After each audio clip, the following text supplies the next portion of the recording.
is demoralizing and destroying the black man or woman? Lord have mercy. And not only are you 100% correct, social media put the degeneracy of black media on steroids. Okay. We already had Ebony, Essence, and Jet, 𝚂𝚬𝙺𝚵, and Source, who did nothing but parade the lightest skinned Africans they could find. Right? Now, light skin's still African. They should be there. But there's also other shades too. Why are they not as represented? So the light skin supremacy issue was pushed through black media. Also because black media cares more about advertising dollars, they often imitated white media. So what you often see, whatever USA Today talking about, the black newspaper talking about. Whatever New York Times is talking about, black newspaper talking about. And I think the black media spends too much time on sensationalism, celebrity stalking, petty crimes in the black community, and not enough on the real issues that we have. It's okay to report who got shot at the gas station last night, but let's talk about how the black community is becoming a hospital desert, where black people have to travel further and further to get emergency medical care. Let's talk about the gentrification and how these white people are preying on elderly blacks who own property that's been in their families for generations, and they cherry picking them through their through the tax bill that they owe, and they go into these black elders forcing them to sell their property because they say you're never going to pay this off. Talk about problems that matter. What about the miseducation? What about the mass incarceration? What about all these black people going to jail for 5 and 10 years for stealing $100 worth of merchandise? You got white people taking black people's life, don't get a day. They going to jail for 10 years for stealing $100 worth of product in Walmart? We are overlooking the judicial racism in this country. We focus too much on the elected officials. We focus too much on congressional officials. In the White House, executive and legislative, what about the judicial? Do y'all realize these courts are lynching black people every day? And we don't know about it because there's no camera in those rooms, courtrooms, when they're giving out these longer than necessary sentences. The judicial branch of the US government is stealing black people's lives. They're not killing you with a gun or a knife, but they're killing you by giving you excessive amount of times behind bars for crimes that white folks don't even get probation for. How do you feel about BET? BET, which is now owned by Tyler Perry. First of all, I'm proud of Tyler to come from rags to riches. I'm proud of Tyler Perry, but I'm also cautious because now that you have BET, now that you have the largest independent black movie studio in American history, now that you own VH1, can we start getting some positive content now? Or are we going to keep on getting 2 Medeas a year? Because I'm sick of that. We don't need to see you in another dress with fake breasts again. We're done, right? So here's my thing though. I'm not going to be excessively critical of Tyler Perry, because if Negroes only want to watch Madea and these other self-hate movies he put out, I understand he got bills to pay. If you gotta stick with Madea, stick with Madea. But can we get a BET woke? Can we get a BET conscious? Can we get a BET culture where you're putting out some culturally affirming movies? We still haven't had a movie on the Haitian Revolution. We still haven't had a movie on Marcus Garvey. You understand me? Ida B. Wells still ain't get a movie yet. Think about all the Black Wall Street hasn't had a movie yet. Folks are there. So my thing to Tyler Perry, you can hire writers to put movies together for these different epic periods in our history. I'm not asking him to abandon the garbage, because unfortunately black people are addicted to it. But give those of us who woke a woke alternative. So that's my thing to Tyler Perry. If he does that, if Tyler Perry can give me some consistent conscious content over the next 10 years, I'll put him on my very short list of greatest blacks of the 21st century. The only person who's on that list right now is Brian Stevenson, who is head of the Innocence Project, who goes around the country getting all those innocent black people off death row who never should have been convicted in the first place. Right now, he's the only person on my list. And I pray for my sister, Queen Mother Oprah, because with the money she got, being the richest woman in the history of North America, not just black, period, if she goes to her ancestors and I hope she don't go anytime soon, but if Oprah Winfrey goes to her ancestors with that kind of money, having no biological offspring, you see that? Having not done nothing for Black America, I'm sure the ancestors want to give her a behind looking when she gets to heaven. I mean, I don't think there's no greater embarrassment than for a multi-millionaire, billionaire Black person to die having done nothing with your race. Look at Tupac, and he didn't get a chance to do anything. Tupac's money is controlled by an estate that his family has nothing to do with. Look at Kobe Bryant. He married Vanessa, a Latino. Vanessa inherited almost $1 billion fortune. Not an African identifying Latino either, you understand? She ain't using none of that money to help Black folks. As soon as Kobe died, the first thing Vanessa did was change the name on his sports academy from Mamba to something else. Nobody told you to do that. You see what I'm saying? So my thing is, BET can be something progressive under Tyler Perry if he wants it to be, but I'm gonna be honest with you. I don't have a lot of confidence because most of our multi-millionaires had to come and sit at that table controlled by those people. And I'm almost certain Tyler Perry probably had to have a sit down with those people. And once you sit down with those people, you have no independence of action anymore. If you notice, the only thing Black millionaires and billionaires can do with their wealth is buy stuff and have fun. If you notice, they are not allowed to weaponize or politicize their money at all. That's why they got 20 cars, 20 homes, 1,000 pair of sneakers, because the white man says you cannot use any of this for the benefit of Black people without taking a smackdown. But here's my thing, take the damn smackdown. I'd rather live on my feet or die on my feet than live on my knees. And that is a problem we as Black people have. I think a lot of us are comfortable being on the bottom as long as we can have the conveniences of European civilization. We comfortable as long as I got my Mercedes, my cell phone, my white girlfriend, you understand, my Twitter, my Facebook. A lot of us are okay having no power as long as we can have these conveniences. Good question. Who's my number 4? Right here. It's not the degree I expected, but okay, to the point. I study numerology, astrology, all the arts, all our divinatory arts. One thing that I could do, that I've been doing for these Neanderthals for too long, that I want to do for our people is, I study their charts and I write down every aspect of it, with every star, every planet, everything broken down. And I want to do that for all of our men, because a lot of us don't know who we are. And we are the source to every sense of structure that we need in our communities. We need that. It begins with us. So I'm going to target all of us, because it's like, I target women and they're easily susceptible to it, but it's like, they just kind of got their minds worked up in the system, because it's just, they don't have structure. They don't have anyone to look up to. And it's us men that they rely on us to do that. So I want, to the point, is there anyone you know that can help me build a website, because I don't trust these fools, I don't trust these Neanderthal sellouts, to help stabilize something that's for us and safe for us. Because I know you could tell me your birthday, you could tell me your wife's birthday, and I could figure out okay, whether it's a good match or not. Just off of that, not even reading your charts, and I study more deep down into it all the time. And I keep doing it every day, but it's I want to bring it out. And I want to help others out, because we need it. We need some kind of structure.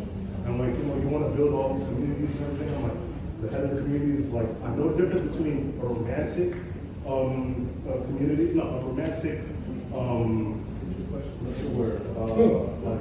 Two people getting together romantically, and two people getting together for structure, for something to work together. I recognize that difference. The Octorians left the clue. You gotta come to that question though, my brother. Yeah. It's okay, I'm with you. To the point, do you have anyone that you can recommend me that Yes, I do. Build me a website? I don't know if he can build the website.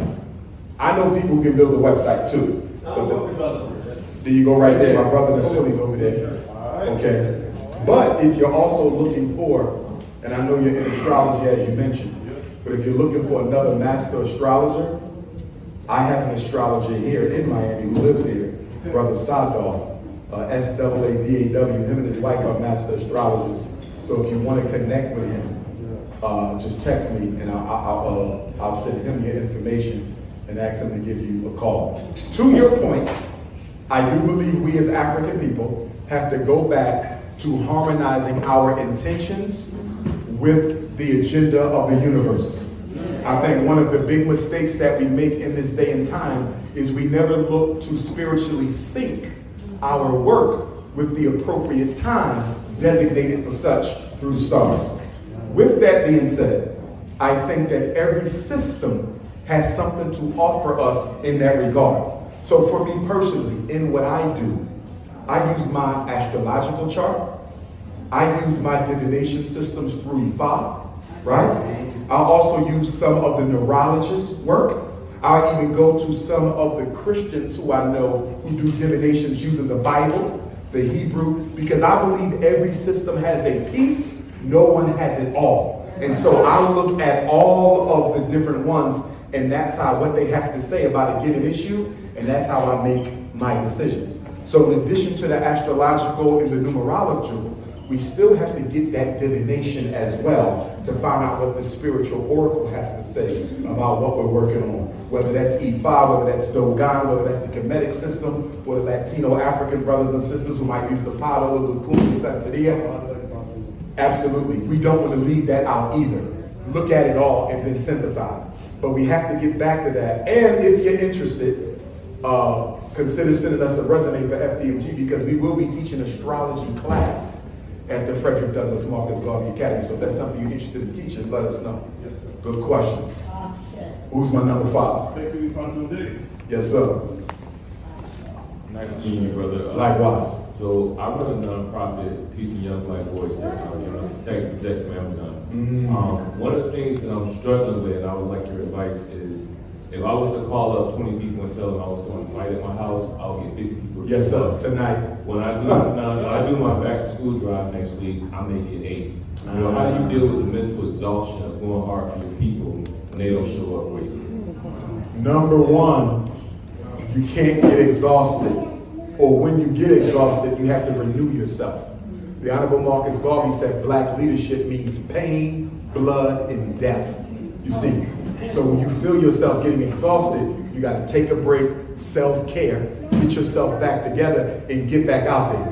Because when you look at the Ida B. Wells, and you look at the Bishop Turners, and you look at the Kings and the Malcolms and the Medgars, they didn't have no break. Don't get me wrong. Not self-caring cost some of them their life. I don't think it's a coincidence that Marcus Garvey died in his 50s. Booker T. Washington died in his 50s. Khalid Abdul Muhammad died in his 50s. I think Amos Wilson might have died in his 50s. There was not enough self-care. You feel me? So we have to engage in self-care. We can't work till we kill ourselves. But if we're not going to take care of ourselves as we work, it still needs to be in the struggle because you becoming a casualty or a martyr is not what we need. We don't need our brothers dying for the people. We need our brothers living for the people.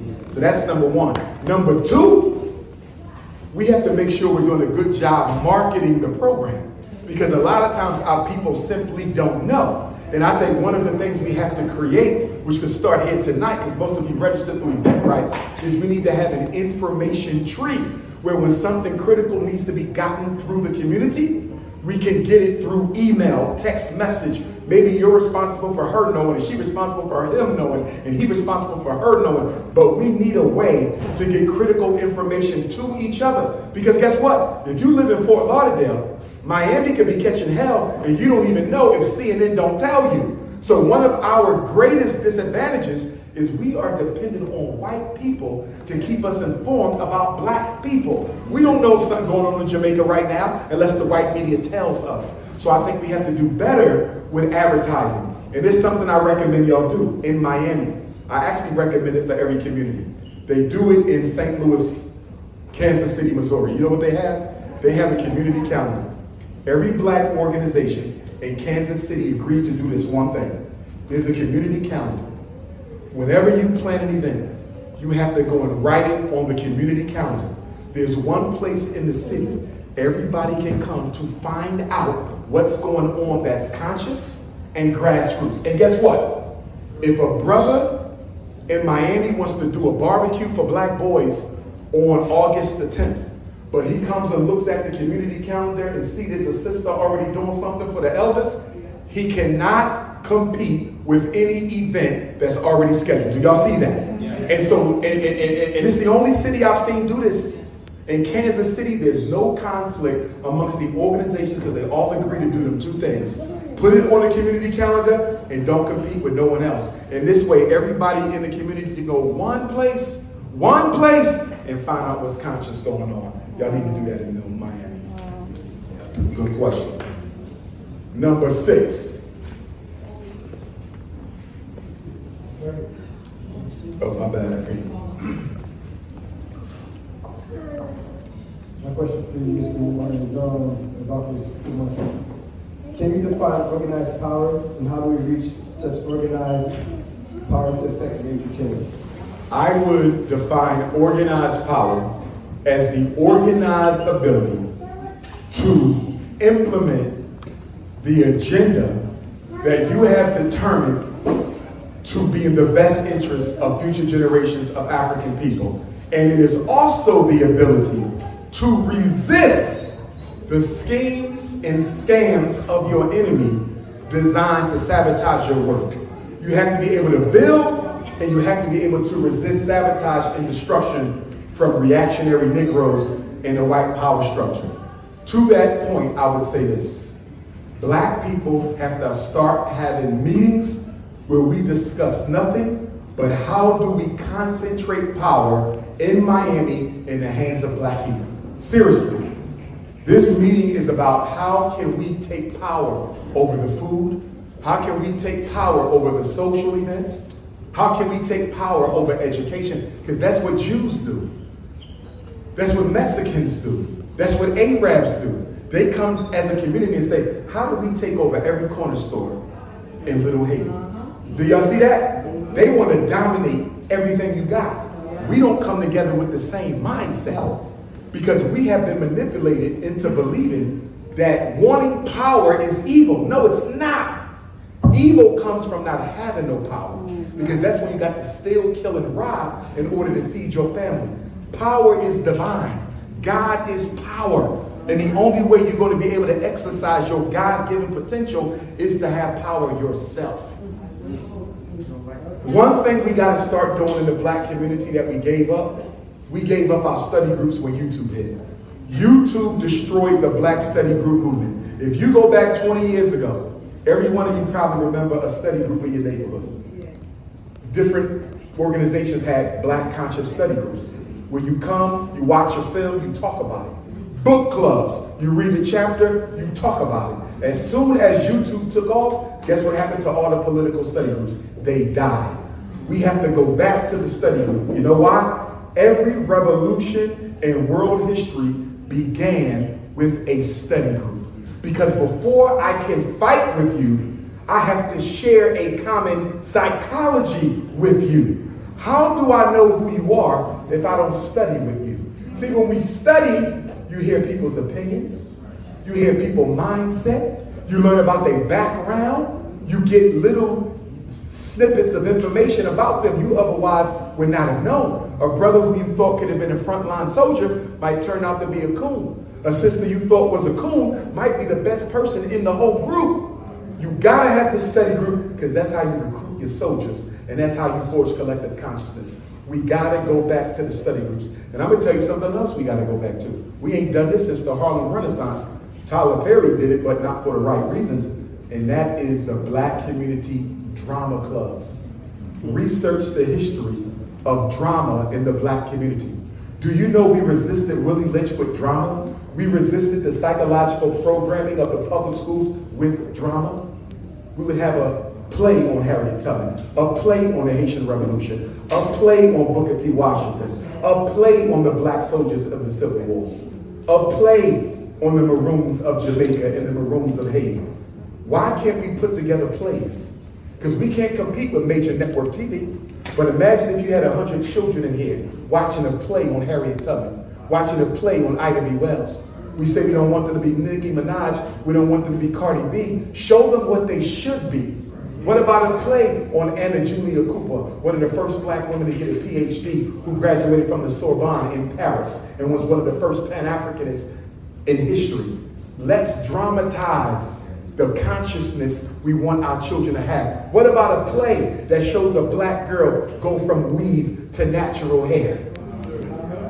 We need drama clubs. Drama is how we can recapture the minds of our children. Let's get back to the study groups for the adults, and let's get back to the drama clubs for our children.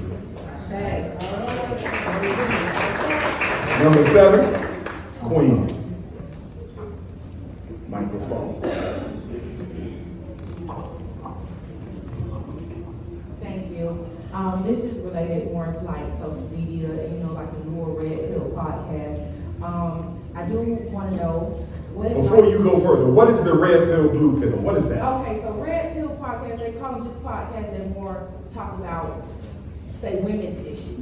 Red is women and blue is men. Yes. Gotcha. And I'm more of a millennial. I'm an influencer as well. I'm mainly on social media. Okay. So I do want to hear from that perspective because I do understand the negative parts, but there's a lot of positive on social media as well. Okay. So Okay. when it comes to this, how can we, as black women, get our black men to understand the things that our oppressions and the things that we face in order to work with us? For instance, I wear a wig, but I have locks.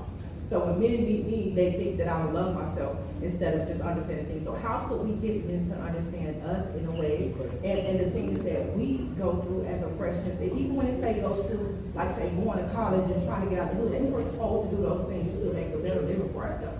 So it's a whole, it's a comparison in our community. And it not only affects relationships, but it affects things like you being an aunt to your nephew, you being a mother to your son, you being just any kind of relationship. It's not just loving relationships. So how can men and women, because even some women need to see each other's value. So how can we do that? You just gave me an idea, and I'm gonna give it back to you in case you want to work with me on it. Okay. You just gave me an idea that we need to have a serious political conference with the major social media influencers. Are y'all following me? Bring them, whether they coon or conscious. Bring them. Are y'all following me? Maybe the top 100 social media influencers, coon or conscious, just get them in the room and say, listen, you 100 or you 50, and you can split it, 50 men, 50 women. You represent the biggest voices and the most influential black folks, Africans, on social media. How can we work together and put together a system to reprogram our people to their own benefit? How can we work together and make this happen? What do you think about that? I think that would be powerful. And they would come. And they would come. So it's time to organize the social media influencers. Let's work on that. Perfect. Perfect. My brother, you were going to add something before we go to number 8, because I think Queen was 7. You was going to add clarity on the red pill, blue pill. Go ahead. Red pill is a reference to the movie The Matrix. Correct. In which people took the red pill to come out of the Matrix. So the red pill community, or the self-professed red pill community, are those who say that their woke. Their social cultural narrative is so-called their awakening out of the false narrative that's modernism. They're waking up out of the deep state. Right. So they are on the path to consciousness. That is the idea behind it. However, I think a lot of times people call themselves. But some of the red pill people are some of the biggest coons though. That's what he's trying to explain. That's the ethos behind their names. Okay. However, a lot of them, this is my personal opinion, a lot of their social political messaging is very problematic, and usually red pill people are part of the manosphere, people who. Yeah, that's not progressive. Exactly. And so what is blue? Tell me about blue. Blue pill is the name that red pillars give to people who they still see as asleep within the but they sleep too. Exactly. As millennials, not to label it anything, but as millennials, we have a lot of influence as far as people, they are, you know they're taking our culture, but no, they're marketing to us to spend our dollars, but disrespecting us in our face. I'm an influencer, I'm like, you know, I just post content to make money. I don't regurgitate social media, and I try to tell people to let their kids do that, but see, when you do certain things on social media, they judge your image. Instead of looking at you and saying, well, wow, if you do this, and you're telling me not to regurgitate this, maybe let me listen to you.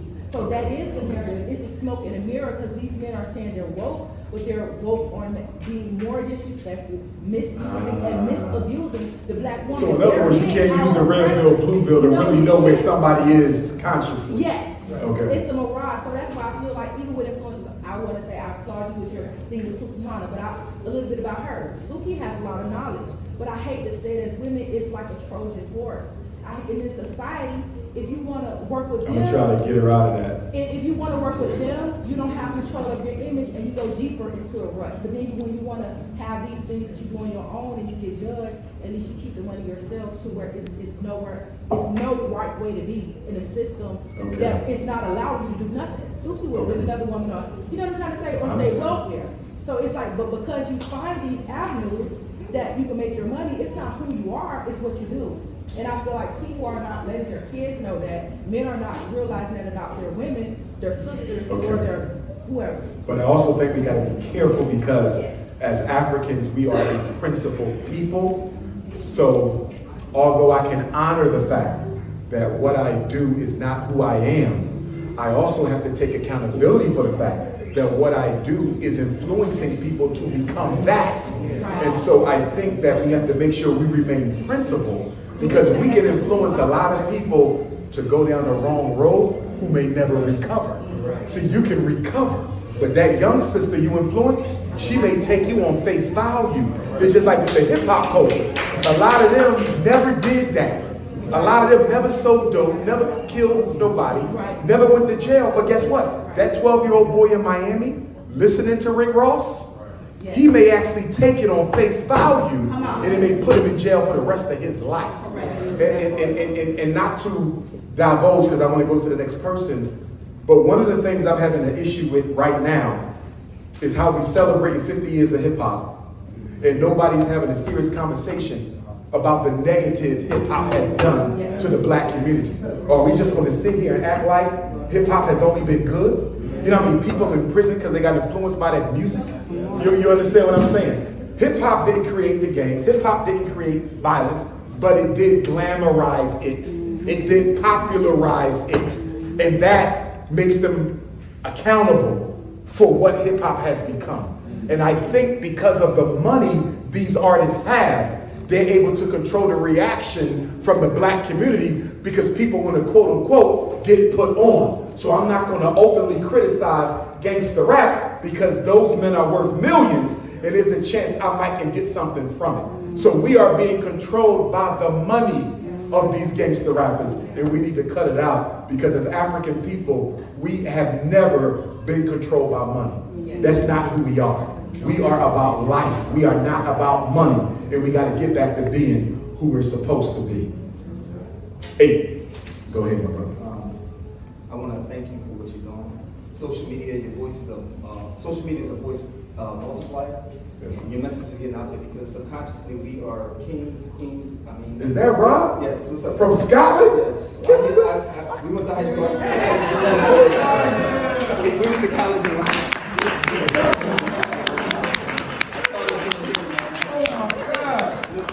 We went to high school together. You and mother all the way up in Chambersburg, Pennsylvania. Let me say something. Genetically, we are kings. I'm doing my family tree. We are kings and queens. We come from that motherland. That's right. And it's what he's doing is his message is getting out there, and subconsciously we are so slaves to name brands. The black dollar is black power. That's right. We come together, and what he's doing is waking us up. And honestly, I was in the military for 24 years of my life. And if you pay attention to what's going on, there's a war against African Americans. In this very state, the governor is saying slavery is good for black people. I say let's put him in slavery and his wife do all of the atrocities they do to us. That's right. And see what benefits they get. And then number two was that I drove to, we were headed to Destin, Florida. We drove through Rosewood. I stopped. Rosewood was wiped off the map. And it's a small, you drive right by it, you don't know, it's a plaque up there. The descendants, I had Googled it, the descendants were, in like, I think Bush 1, who was governor, or Jeb Bush, they wanted money, and they ignored him. So the descendants from that Rosewood never got a dime. They're probably dead at this point. My point is that they're trying to erase our history, trying to erase the atrocities, and if we don't wake up and come together, and what Dr. Umar's message is wake us up, we have to come together. I've known him for a long time. He's coming, I have 0 right here. We went to college together too, I forgot. Millersville University. Anyway, long story short, I'm grateful for your message, just bringing us together. We are strong people. And honestly, if you look at the opposite race, I ain't gonna call them out. The further they went away from Africa, the more evil. If you look at the ones who've done the most crimes against humanity, have went further away from that continent right there. And it's not us. It's not who we are. We are strong people, and they're afraid of that. When we unite, there's nothing we can't do together. I'm telling you, what you're doing is waking us up. So keep doing a great work. Thank you, brother. I want to ask you a question. Yes, sir. Because you did spend 24 years in the military. And they're in there. Don't get it. You see those flags? They're not on our side. Some of them. I'm not gonna say all of them. Right. Here's my question to you. With what your experience there and what you see now with the military,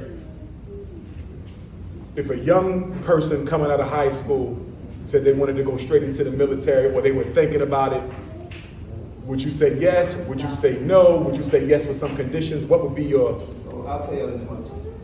Like all these institutions, you get what you... After 24 years, I don't get a blessing. However, there's systematic racism in the military, but get the benefits out of it. Right now, they pay for my master's. I'm in school for MBA. I got a separate doctorate. Take Uncle Sam took a lot from us, get every dollar out from them. So take advantage of the benefits, but try to make change. I had so much racism. I don't have time to tell you the stories of racism that happened to me. And what you do, and I just honestly was discussing this, it took the Air Force to George Floyd to get murdered, for them to send out a letter. I was in reserve. They sent a letter that said, we acknowledge we held African Americans back. It shouldn't have took that murder to see that. And we've been complaining about all the issues. They literally sent a letter out to all service members. The bottom line is, I would tell them still join, but be again, a voice multiplier for our cause. Because here's one disgusting thing about the military. The Civil War, Joint Base Andrews, Fort Lee, they're named after Confederate soldiers. So you got African American fighting or living on bases, named after people who tried to kill us and hang our ancestors. We need to change those base states should be named after Martin Luther King or Marcus Garvey, basically, or some other heroes of our culture. Literally, Google how many names are named after Confederate soldiers who lived and died trying to keep us oppressed. It's fascinating. But the bottom line is that I would tell them to join and get the most, but again, be effective for change when you're in, of course, in this country. Good looking, man. My brother Rob right there, yes. Hold that tight. Hold on, please. Let Brother Will say a word on that. Right quickly, just to piggyback on what he said, I was in the military as well. I didn't do 24 years. I did some years. I was in Iraq, I did some things. I was in the Army, used in the Air Force. The Army, the military is going woke, and I don't mean woke in the good way. That's been stolen by the alphabet people. Our conscience has been stolen. But it would be good for young black men to at least do, I said, 3-4 years in whatever branch of service that they want to go in for one reason. Their skills, black men have to protect the community. And there's skills that only the military can teach you. Nobody does it better, to teach you how to kill and protect and defend. And the KKK used to recruit. Their prime people that they wanted to recruit was ex-special forces, because they are what they call force multipliers. One special force person has the training and the capability of like 100 regular soldiers. Wow. So if, you know, eventually black people are gonna need those skills to protect the community and protect their women. So yes, they should go in and get some of that training. They don't have to stay in and do 24 years, but they do 4 years. They'll have the training that will last them for life, that can be utilized for the advantages of black culture in our community. Like Dr. Umar said, he wants to teach martial arts at school and gun and training, etc. And nobody will let the military get in, get out. We up to 9, right? Who's my 9? I see 3 hands for 9. See, this is what black people do everywhere. Listen, can I tell y'all a true story? I gotta say this. I've done Q&A all over the world. Nigeria, South Africa, Jamaica, Bahamas, London, Paris. Negroes always forget their number. What is it with black folks? We cannot remember the numbers. Oh, turned it off. So who's the real 9? Oh, we didn't get the 9? I got to 10. Okay, did you go yet, King? Go ahead. I'm gonna do new numbers after you since we forgot. So, Dr. Umar, thank you for everything that you do.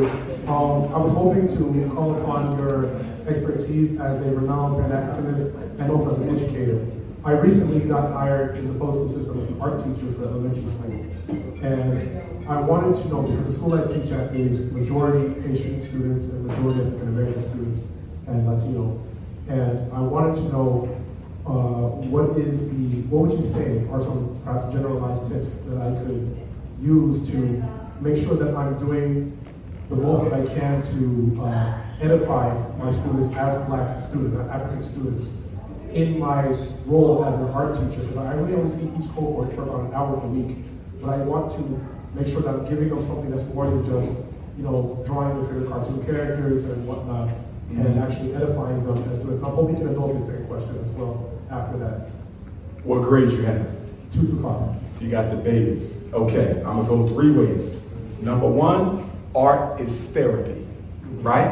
So as a healing modality, I want you to have them do projects and activities that involve them painting or drawing how they feel, how your parents get along, how you feel about your future. If you had already graduated from high school, what would you be doing right now? Use therapy to heal. Draw the person you would like to be. And after they draw it, do you feel like this person now? Why or why not? Art is very therapeutic. But in the beginning, I want freehand art, because freehand art is going to let me know what they're thinking. You follow me? Yes. Art is very therapeutic. Make sure you use it, right? So that's number 1. Number 2, have them do projects where they have to draw ancestors, great ones, and or epic moments from our history as African people. Make them put that in drawing. Put it in small groups. Y'all gonna do 10 scenes from the Haitian Revolution. Y'all gonna do 10 scenes from the Civil War. You understand? Y'all gonna do 10 scenes from the African Independence Revolution. Have them do the art that way. And your biggest thing with art is helping them tap into the self-hate for African skin color. You follow me? Yes. Have them draw a beautiful woman. Draw a handsome man. Draw the person you wish you could look like. Why don't it look like you? Why did none of you draw a dark-skinned African? Not one of you. You understand? You can use that class to revolutionize and liberate their minds from the self-hate content that media has put in them. You're in a very powerful position. Use it wisely, my brother. And the second question, real quick. I once watched a Oxford Union address from, I'm not sure if you're familiar with him, a brother named Akala. Yes, I met him. Yes. So his Oxford Union address was extraordinarily informative for me with respect to continuing Oxford Union address on Black history. Yes. And one of the things that he said that, truth be told, it made me rather envious of his experience, is that he said that he had a Pan-African Saturday school growing up. So I didn't know that. while he was in public school in the UK, all of the whitewashed history, so to speak, never intimidated him because he had the backbone, the strength was Pan-African education to stand up to it, if you will. So for instance, he was never particularly intimidated Right. African by the imposition of Shakespeare as some sort of literary giant and sign and a signal of British superiority, because he knew of great African poets from the Saturday school. Nonetheless, my question is, what would you say is a good place or a good way to get started in learning some Pan-African education on my own this late in my Yes, sir. college? There's some great books on Pan-Africanism. One of my favorite that comes to mind immediately, it was edited by Marcus Garvey's widow, Queen Mother Amy Jakes Garvey, and Dr. John Henry Clark. And it's called Marcus Garvey and the Vision of Africa. Anyone who wants to begin their education and study in Pan-Africanism, please read Marcus Garvey and the Vision of Africa, edited by Amy Jakes Garvey, whose gravesite I finally visited for the first time in Jamaica a few weeks ago, and Dr. John Henry Clark. In addition to those, Race First by Tony Martin, the organizational and ideological struggle of Marcus Garvey in the UNIA. Third, Amos Wilson. Everything Amos Wilson, okay? Dr. John Henry Clark also has some books on Pan-Africanism as well. But Marcus Garvey in the Vision of Africa, I think is one of the greatest introductions to Pan-African. Good question. What was the second book? I'm sorry. Race First. It's an orange book with black letters by Tony Martin, Tonymartin. He was the official historian of the UNIA until he died a couple years ago. My first official public speaking event was with Tony Martin and Dr. Renoko Rashidi, who we lost 2 summers ago, I believe, in Kemet, leading a tour. So yeah, and any more titles, y'all can text me for them, but everything Amos Wilson. Watch every video of Amos Wilson on YouTube, read every book of Amos Wilson. He was a Pan-African clinical psychologist like me, and I believe he was the most relevant black scholar of the second half of the 20th century. And some people believe they killed him in a hospital in New York City. We're going to go fresh with the numbers. Do not forget your numbers. So we got, who the 10? 10? We got a 10. We got an authentic 10. We're going to make you 9 and he's going to be 10. Go ahead. Thank you, Dr. Umar, for all of what you do for our community. When I look around the room, I see people are genuinely concerned with the state of Black America and the state of Black people around the world. Yes, sir. So my question is, sir, how can we first self-heal in our community and also organize and unify with not just Black people in Florida, but Black people in America, in the Caribbean, in Africa, around the world, so we can reach true liberation, sir? Great question. One of the first things we have to do is we have to find out who's serious and who's not. You know the quickest way to do that? Make people pay to attend the meeting. That money goes to the project we're going to, talk about building. Make sure every meeting has a clearly defined purpose so it doesn't get sidetracked into contests of ego and ideological debate, right? This is the purpose. We are here to talk about building an independent school in Miami. We are here to talk about creating a community patrol for our neighborhood from sundown to sunup to make sure our women are not being kidnapped and our girls are not being sexually trafficked. We are here to start an agricultural network where we're going to contact the Black farmers in Florida and see how we can set up some Black farmers markets so Black people can get some real food instead of that Bill Gates garbage that's being shipped out around the country, right? Purpose. And then you're going to have 2 sergeants of arms who are armed at every meeting. Because you're going to get somebody in that meeting who think they're better than everybody else and have a right to disrupt that meeting. So you got to have military brothers who throw their ass out as soon as they get off that. You got to do that. Make people pay, stick to the topic, throw people out who are not sticking to the topic or who want to violate the purpose for us being there. And you know what's going to happen? The meeting going to get smaller and smaller until you get your core group. Once you have your core group who you know you can trust, you don't need no more than 6 to 12. Now you can go out fishing for more real people. But before you can go out to the community, you got to make sure you got soldiers you can trust. Because a lot of us love to talk, but we don't like to work. And a lot of us, if we don't get what we want from an organization, we'll try to destroy the whole thing going out the door. So before you go to work, you got to make sure you can trust the people that you got. But the next step is to start having meetings. We got to meet. And I know Black people love to say things like, I'm tired of meetings. That's all we do is have meetings. We never do nothing. The Chinese don't get where they've gotten without meetings. The Jews don't get where they've gotten without meetings. The Arabs don't get where they've gotten. You have to meet because you organize in the meeting. If there's no meeting, there's no organization. The problem isn't that we have a bunch of meetings. The problem is the meetings are unorganized and undisciplined. The quickest way to lose black people is to invite them to waste their time at a meeting that is undisciplined and disorganized. We gotta improve the culture of black community meetings. So we are already at an hour. However, we don't have the day of, this is our church, so, and I'm gonna leave it up to your discretion. Right, because If Queen Mother's okay. we're okay with giving another hour, because there's not many times that we get this opportunity. And as he said, these type of conversations are necessary, and so I would love for everyone to get their question in, so we can just be a little bit more mindful, because I know we want to die and get answers, and just to have this conversation, but we do have to think about time. So if you do have to go, you can leave, but if you just want to stay, you can definitely stay, because we're not rushing you out. They get to the question and not the commentary. I'm sorry. Yes. I'm sorry, I can't hear you. Just keep the same problem we had when we started, where people put their hand up and take a question, so we can address everybody. So you're saying no follow-up question? Right.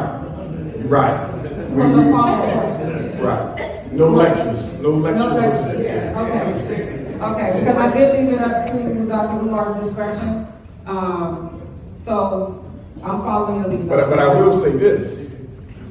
One of the reasons when we do Q&A, and I do it all over the world, and it's the same. People go over, but you gotta be patient with them, because we don't come together enough to talk about what's important to us as a people. 85% of our time is spent serving the white power structure and trying our best to take care of our family. There's very little time left to talk about progressive issues and items that need to be discussed. So I understand all of us have an abundance of energy and an abundance of ideas on our heart, and we gotta give each other time to get it out. So sometimes people might criticize and say, Dr. Umar, you let her talk too long. You gotta get it out. Because in therapy, if you don't let people get the energy out, it'll kill them. So I say, try to keep your question close, but let's be patient if they go over a little, because we've been through a lot. And being able to speak your mind is very therapeutic, you understand? People have been holding stuff in for years. Sometimes we gotta be patient enough to let them get it out. Number 10, and then we'll start with new numbers. This is close to what he was saying. As a black principal at an all-white Montessori middle school, I face a student body of 8% black, and I'm the only black administrator and the only male administrator there. Now I've been working in black schools for the past 10 years, but I run against issues with like lack of pay, lack of resources. Every year I feel guilty for not being a part of the black education. My wife and I, we own and live in a house in a black neighborhood in Fort Lauderdale. After watching the first Breakfast Club interview, I decided to date and marry my culture. My wife and I purposely support African American financially, from groceries to individuals who fix and work on our cars and our house. I find it easy to be pro-black in relationships and how I spend my money. But work for black and African Americans is not easy. What more can I do? Long term, I would like to work in an all-black school, but in the meantime, how can I make an impact for African Americans where I'm at? And this is a side note. As being a principal, this whole summer, the history teacher has been sending emails to incorporate black history, real black history, such as civil rights, Jim Crow, redlining, etc. But his concern is that the parents might not have a liking to it or accept it. Speaking as a former principal and former assistant principal myself, you can't worry about the money when you're trying to save our kids. If you gotta start a side business, start a side business. But the education of our kids is too important. The money piece, you have to sacrifice some of that if you want to reach us. That's number one. Number two, I don't care if the parents want it or not. If your child go to the school, they're going to get that knowledge yourself.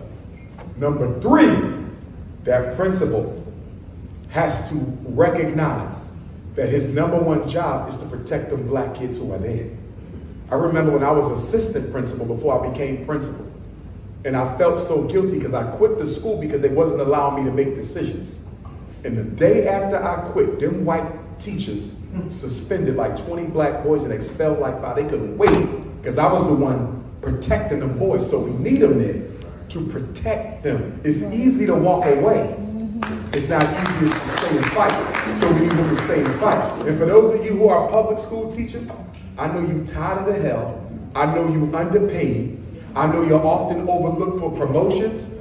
But if you gotta leave, start your own homeschool. Start your own after-school program. But do something so those children can still benefit from your nurture and your energy.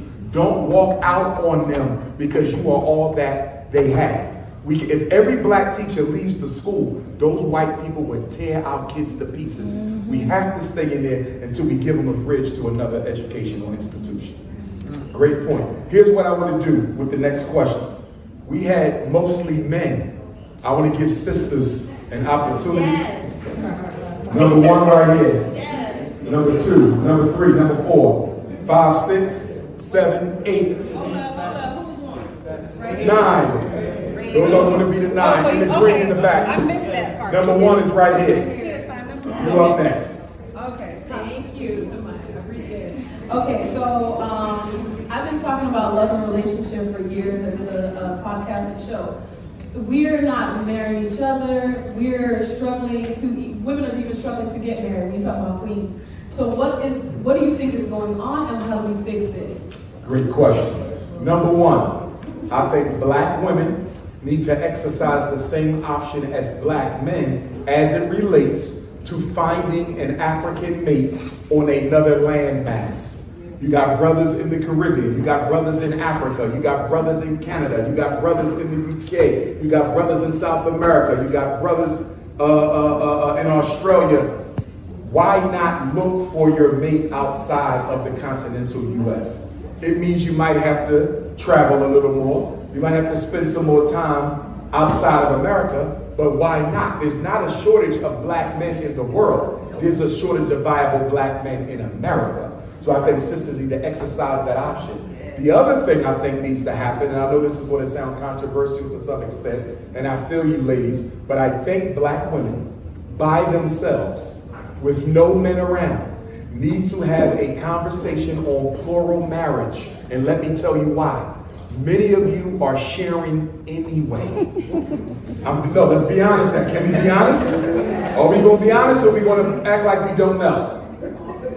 Many women are sharing, not because men are dogs, but because there's not enough of the good ones to go around. And because of that, women are sharing other women's men, and they're well aware of it. And we have to deal with the obvious contradiction of some sisters who say, I'm not sharing my man, but there's a lot of women who have voluntarily slept with married men. So help me understand how you're dating a married man, but you won't share your man. That's hypocrisy. I'm not saying we gotta practice polygyny forever. I'm not saying every man is able to be polygynous. I'm not saying every sister has to be in a polygynous situation. But here's what I do know.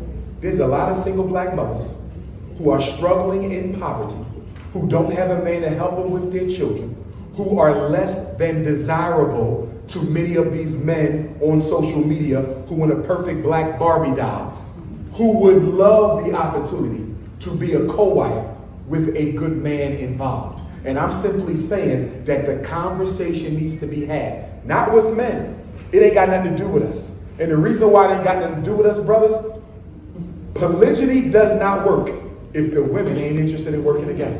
So it ain't got nothing to do with us. We could go out and choose all the women we want, but if we want that to be a healthy system, the women have to want cooperation with each other. So black women need to have a conversation on plural marriage, and y'all need to put some rules to this, because until black women acknowledge that most alpha males will never be with one woman, and put some rules so he's accountable to all queens involved, you will continue to be taken advantage of and exploited. Black women are exploited by black men because you are in denial about the fact you are sharing.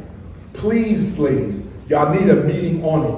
Whether you're for it or against it, please put some rules to it. Because I work in schools, and there's nothing more disheartening than to go into a school and you got a brother and a brother who got a different mother, same age, father impregnated both queens. They knew he was dating both, but guess what? The children are forbidden to acknowledge their sibling as family. They're not allowed to speak with them. They're not allowed to play with them because the mother is angry that the other woman had a child by the same man. We are destroying siblings' relationships with each other over this petty nonsense. And to black men, I gotta say this to my brothers. Stop lying to our women. Telling them they the only one in your life when they are not. Be honest and allow her the chance to make a decision. I'm gonna have 2 queens. That's just the way it's gonna be. I'm not lying to no woman. I'm telling them up front. And if I get a sister who says, I think I can change your mind. No, do not. Brothers, be honest with these women because y'all lying to them, telling them, baby, you all I want, you all I need, and you got 2 queens on the other side of Miami. Cut it out. Be honest. Part of being a man is being honest with women about your true intentions.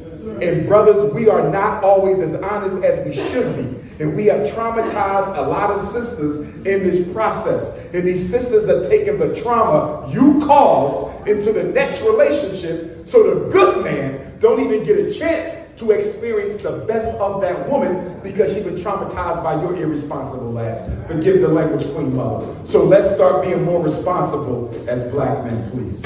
Great question. Who's the second sister? Thank you for coming to Miami. And I have a question on the line of school. So my son, he goes to school in Miami-Dade County. This past year, the school by the Paradise, he went to a predominantly Hispanic school. And so they violated our rights. They also I don't like the black children in the Hispanic school. Sometimes they get more racism from the Hispanics than the whites. Yes.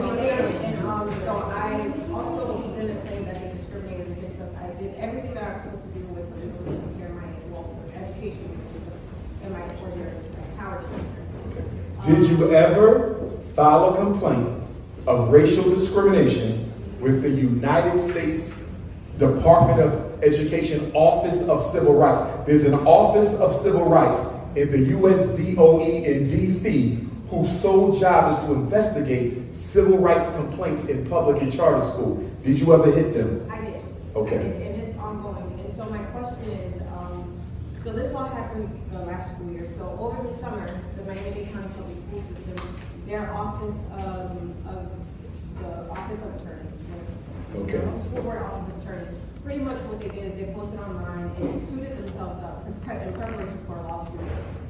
And so my question is going forward, like how do I prepare myself to go with a power structure that has, they have power and they're going to set themselves up to pretty much beat down whatever I do. They already put policies in place to fight what it is that I have coming for them. So my question is like, how do I stand up to such a big power structure, and then also how do I protect myself, because I'm just one person. I feel like they can always come after me like they have done with a lot of our leaders and people who try to fight me. 2 things. Number 1, first of all, I want to commend you for fighting because too many black parents are too quick to lay down. So give that sister a hand.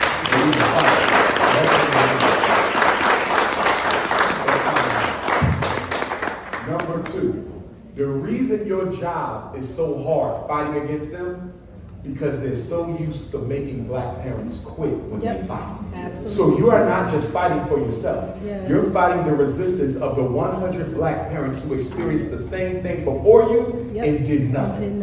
So you cannot quit. That's number 2. Because working in the school, I can tell you, I've seen it from every angle. They depend on your mothers, especially the single ones, to grow tired of the fight.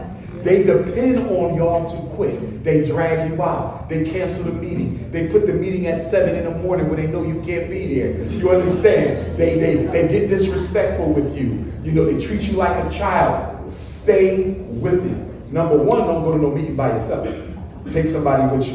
Number two, what we have to do in Miami, and I just mentioned this to Queen Mother Etta earlier. When I walked in here, what did I say, Queen Mother? I said, you have enough space for me to come back and do my Black Parent Boot Camp. So, let me say this. If you don't already have my cell number, let me take that back. If you haven't already texted me with your name and city, Mike, Miami, Jennifer, Fort Lauderdale, Rob, Hollywood, make sure you text Dr. Umar with your name and city so I can lock you in my contacts. So when me and the Queen Mother choose a date for my return to do the boot camp in this room, you automatically get the flyer from me by text. Whenever I go to a city, I send a flyer to every one of my contacts who lives in that city. So make sure you text me, because we're going to do the boot camp, and we're probably going to do it soon because school is starting up. The boot camp is from 8 a.m. to 8 p.m. It is 12 hours. I'm going to teach you everything you need to know, from special ed to 504 to the civil rights amendments, to the IEP, to the psyche valve, to the behavior plan, to the manifestation determination. You will know it all. You're going to get a packet of information from me that's this thick, that's your information. You will keep it forever. And I'm going to make sure you know how to be advocates. But here's the bigger issue. After you get my training, we now have to turn this into a chapter of the National Independent Black Parent Association. That's an organization that I have where we organize Black parents to come together and fight to protect our kids in school. 7 committees in every chapter.